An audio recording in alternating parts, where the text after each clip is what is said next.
Hi everybody, this is Katie. Welcome to episode 14 of Dreamy Cloud Island.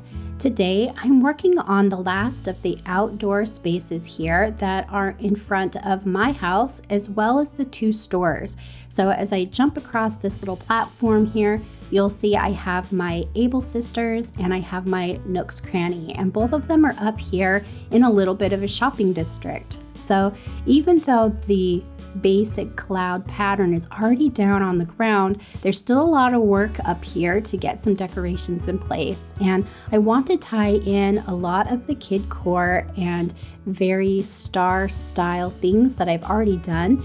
Instead of having a very specific theme to this area, I wanted it to be the theme of the island. I wanted it to be a cloud kind of nova star type of style versus everything else. So such as the campsite, that's a little bit of a mushroom campsite, and Judy's house, that's a boutique theme.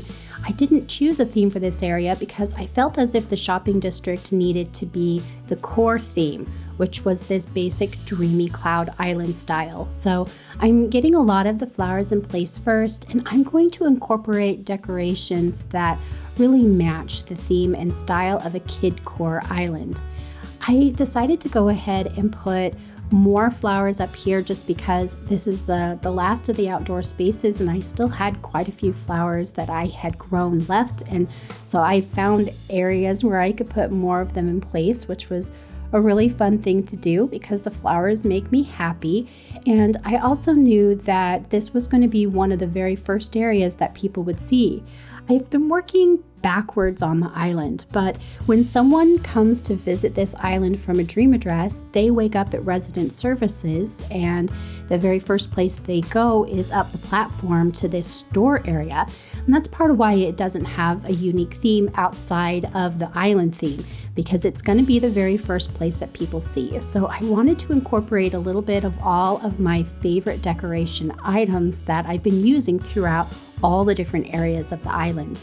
And that includes things like the mushroom platform, as well as the bunny day tree, the different flowers that we're using, some toys and balloons, things that were just really sweet and very kid core in nature.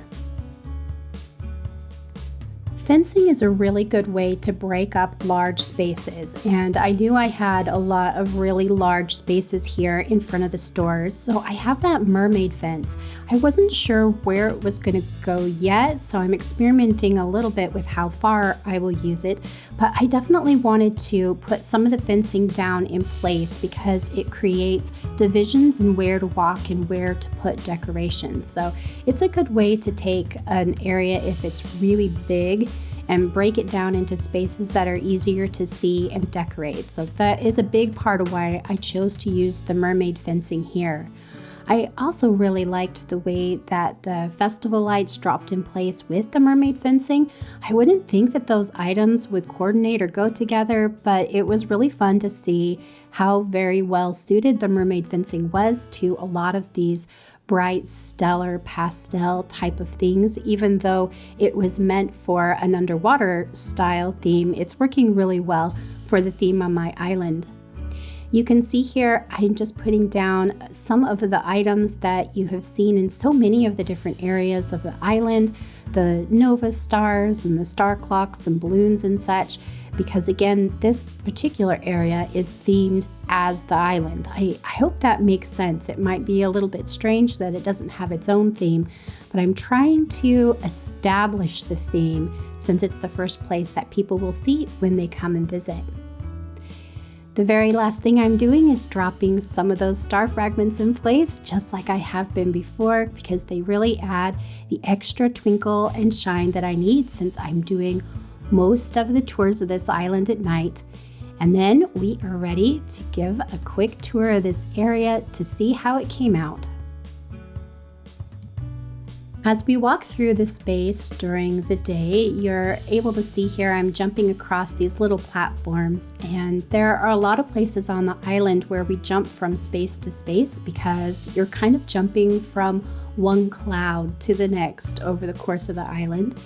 You can see here where I've added in a little bit more detail on the ground. I just felt as if I needed to break up that cloud pattern in a few places so that it would be a little bit more interesting, and went ahead and pulled back on a little bit of the fencing so that it wouldn't be quite as long.